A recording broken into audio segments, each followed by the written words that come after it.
This is directed to all the wives who are wondering what their husbands are up to when things are going on.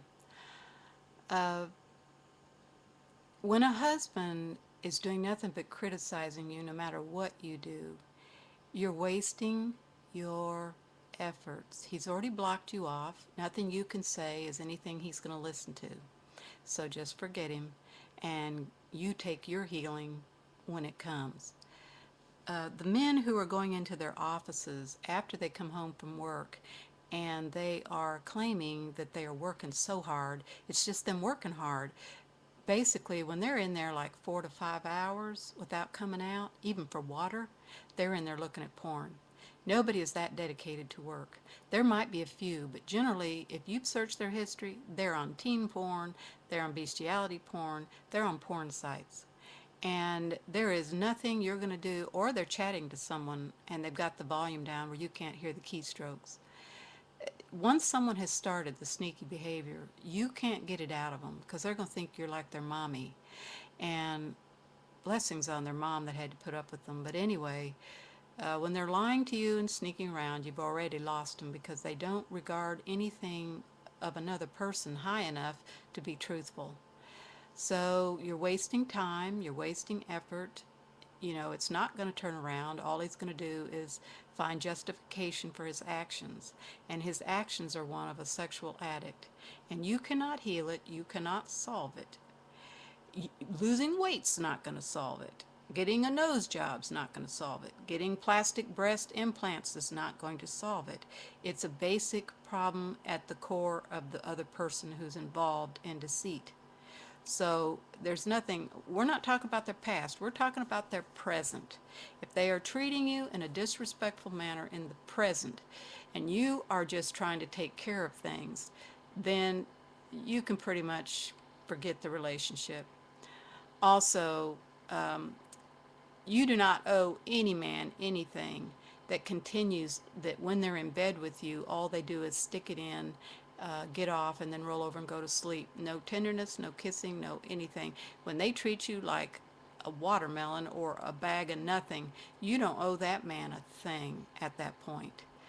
uh, Love is kind, love is gentle, it's not rude, and they're treating you rude. They're treating you rude in public, they're treating you rude in bed. They're just basically trying to destroy who you are as a person. And if they're like that, you can just kiss them off and write them off. Find something else to keep you busy. Do not look down on the fact that you like crafts and enjoy other things and going to other things. Go back to looking in museums and seeking out things in the community, and forget sorry losers like that. They are losers, and they will be the losers in the end, because using people is never, never good.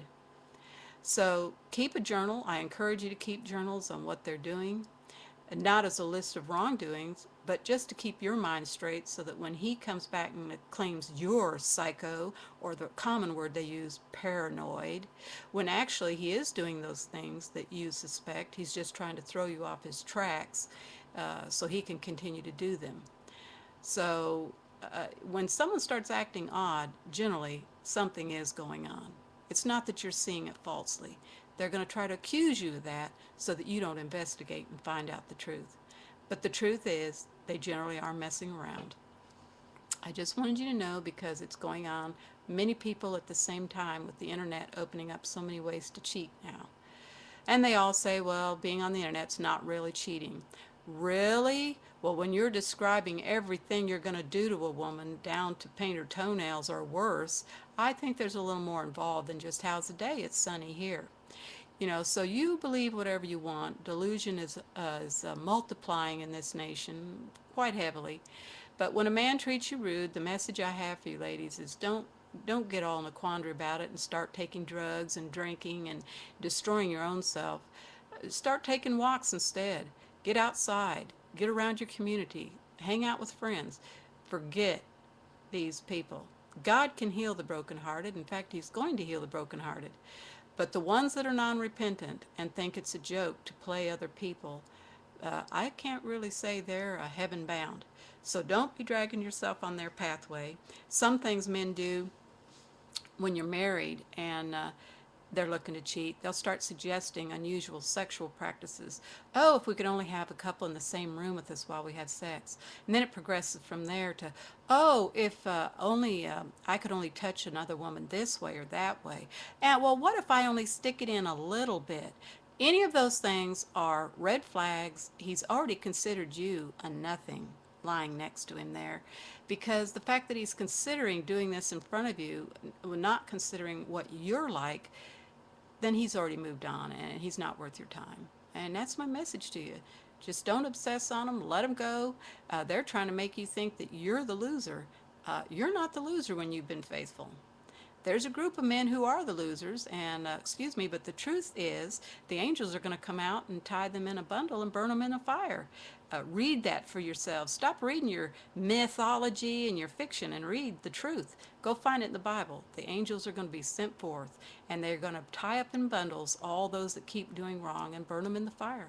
Read it and let your hearts be at rest. Preachers don't want to preach the message because they're afraid people get mad at them, but that's what it says. Anyway, good day.